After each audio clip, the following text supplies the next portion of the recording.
Santo Carolus Borromeus, Uskup.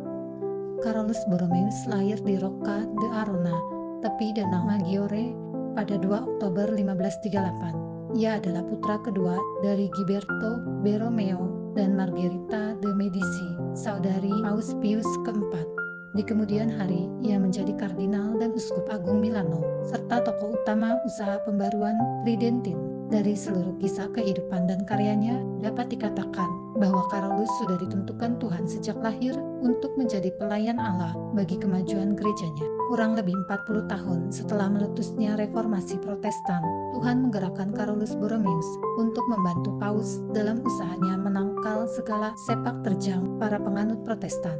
Dalam usia yang masih sangat muda, 22 tahun, Carolus diangkat menjadi kardinal oleh pamannya, Paus Pius keempat. Ia menjabat sebagai sekretaris negara dan menjadi orang terkuat di Kuria Roma. Ia tekun belajar hingga larut malam. Setelah kakaknya meninggal mendadak, ia memutuskan mengikuti suatu retret khusus. Kemudian ia menjadi imam dan mulai hidup sangat sederhana. Sehari-hari ia berdoa berjam-jam dan menjalani mati raga yang keras.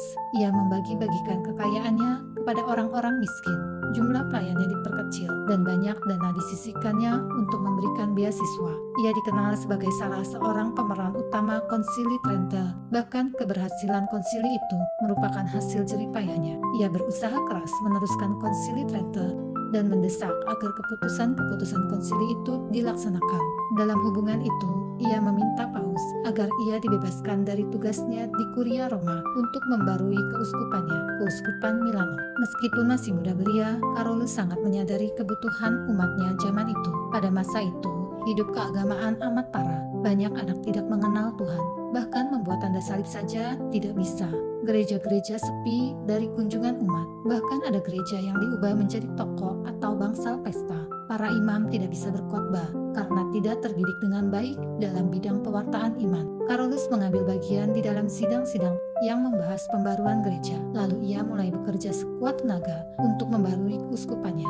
Mula-mula ia menegaskan agar staf keuskupan menghayati suatu corak hidup yang lebih mencerminkan status mereka sebagai rohaniwan.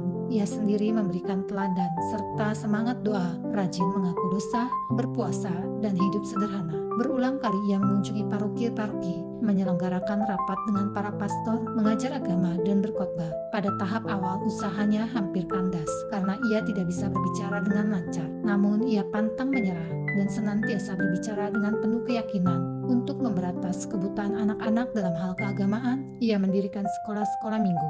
Ia membuka seminari-seminari keuskupan untuk menggembleng para calon imam yang tangguh. Itulah seminari model pertama. Dengan usaha-usahanya itu, ia berhasil menyalakan api semangat Kristiani dalam hati umatnya dan membuat Kristus dicintai lagi. Pengaruhnya tidak terbatas di dalam wilayahnya sendiri.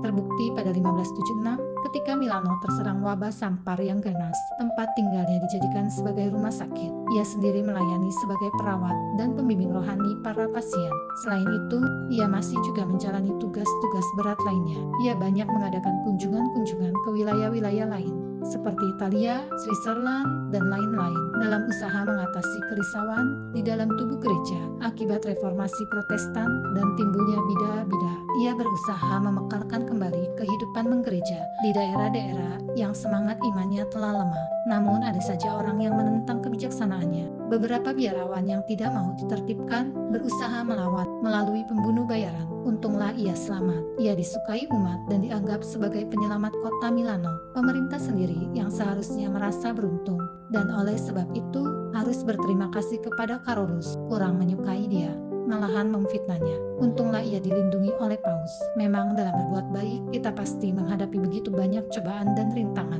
Dunia sepertinya iri hati atas keberhasilan Carolus. Namun iman dan ketabahannya tetap membuat ia berdiri tegak dalam prinsipnya.